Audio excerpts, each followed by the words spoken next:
सोचो 2026 में आप जी रहे हो और आपके देश में अभी हमेशा चर्चा है, वह है भारत की संसद में, वह है बजट सेशन को लेकर। तो आप जानते हो कि बजट क्यों जरूरी है देश के लिए और बजट क्यों बनाई जाती है और कौन बनाता है बजट को। अगर देश में बजट नहीं हो तो क्या हो सकता है, क्या आम जिंदगी पर भी इसका असर होता है, हमारी ज़िंदगी पर या आपकी ज़िंदगी पर। तो आइए इसको समझते हैं इस वीडियो में। बजट क्यों जरूरी है, क्योंकि बजट इसलिए ज़रूरी है क्योंकि देश में अगर बजट नहीं हो तो ऐसा मानो आपकी सरकार अंधेरे में चलेगी। आप ऐसा मानो कि पैसा गलत जगह कहीं खर्च तो नहीं हो रहा है, देश का विकास जो है वो धीमा हो जाएगा, देश में जो है महंगाई बढ़ जाएगी और लोगों में जो है परचेजिंग पावर जो है वो कम हो जाएगी, जिस वजह से जो है लोग हमेशा स्ट्रगल को फेस करेंगे और हमेशा सरकार के प्रति विरोध जताते हैं। इसके इकोनॉमी का या अर्थव्यवस्था का जो है कंट्रोल रूम होता है वह है बजट, क्योंकि जब बजट बनती है तो उस देश के आधार पर बनती है कि देश को किस दिशा में विकास करना है अगले 1 साल तक, और कितने रुपए हैं मेरे पास और कितने खर्च करने हैं और कहां से अरेंज करके खर्च। देश की जो है 1 साल का जो है पूरी प्लान होती है वह है बजट में।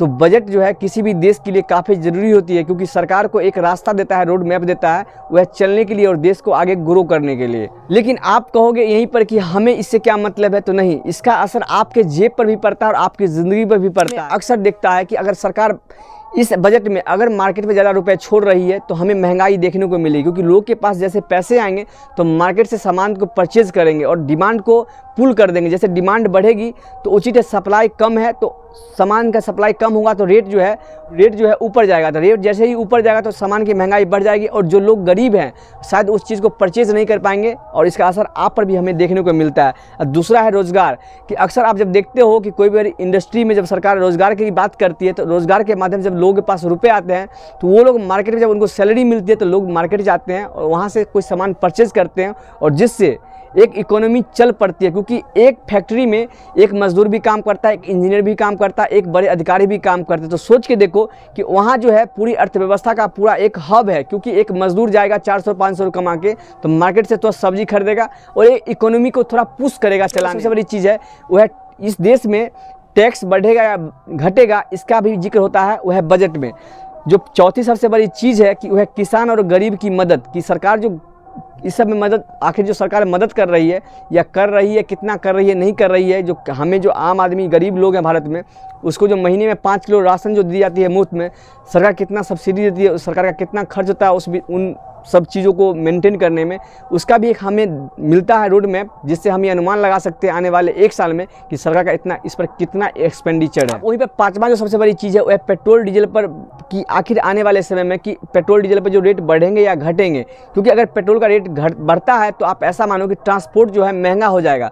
जब कोई भी दिल्ली से सामान अगर आपके बिहार में आता है तो आप मानो कि वो ट्रक से आएगा या किसी चीज़ से आएगा, तो जब उस पर रेट ट्रांसपोर्टेशन जब बढ़ जाएगा तो उचित है सामान पे जो है प्राइस बढ़ जाएंगे। तो इसका असर जो है हमारे पे भी पड़ेगा, आप पर भी पड़ेगा।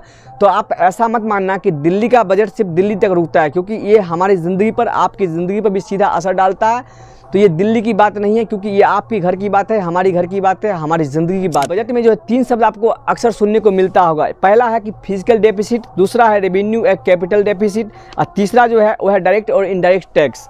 तो आइए जानते हैं कि आखिर जो फिजिकल डिफिसिट क्या है, कि सरकार की आमदनी है 100 रुपये, अगर सरकार खर्च कर रही है 110 रुपये, जो 10 रुपये माइनस में जो गई एक्स्ट्रा जो खर्च कर दिए, इसको बोलते हैं फिजिकल डेफिसिट। यानी कि सरकार की आमदनी से जो है ज़्यादा खर्च है और सरकार को 10 रुपये जो है उधारी लेनी पड़ेगी। दूसरा है रेवेन्यू डेफिसिट और कैपिटल डेफिसिट, यानी कि सरकार के पास जो रुपये आए हैं सरकार किन सेक्टरों में खर्च करते हैं। यानी कि रेवेन्यू डेफिसिट उसको बोलते हैं जिसमें हम वेतन देते हैं, पेंशन देते हैं, बहुत सारी योजनाओं पर खर्च करते हैं। लेकिन वहीं पर आता है कैपिटल डेफिसिट। आखिर कैपिटल डेफिसिट यानी कि सरकार उन विभागों में खर्च कर रही है जहाँ से एक पूंजी क्रिएट हो पा रहा है, यानी कि कैपिटल एक्सपेंडिचर कर रही है। कि भारत में अगर रोड बन रहा है, अगर एक एयरपोर्ट्स बन रहा है, एक पुल बन रहा है, तो आप मानो एक कैपिटल है, जिससे इसको किसी भी देश के अर्थव्यवस्था में अगर इन सब सेक्टरों में अगर एक्सपेंडिचर को बढ़ाया गया है तो उसको अच्छा माना जाता है, क्योंकि ये भविष्य का इन्वेस्टमेंट माना जाता है कि आने वाले समय में लोगों को रोजगार मिलेगा और उस देश की जो अर्थव्यवस्था है एक अच्छे ग्रो कर पाएगी। आप वहीं पर तीसरी जो सबसे बड़ी बात है कि अक्सर टैक्स की बात करते हो कि टैक्स वाले पर क्या असर करता है, वह है डायरेक्ट और इनडायरेक्ट टैक्स पे।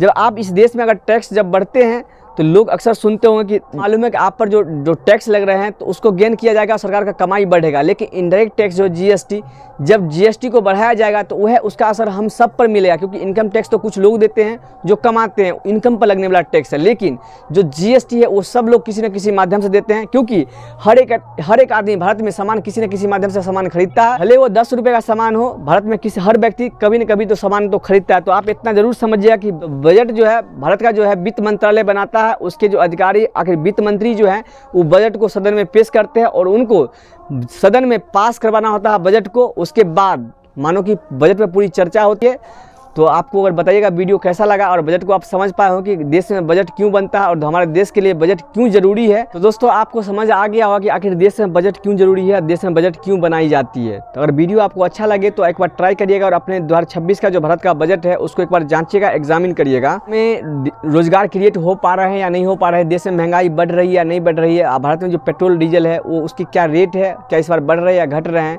और ख़ास तौर पर जो भारत में जो एजुकेशन सिस्टम है उसमें क्या कितने बजट दिए गए हैं।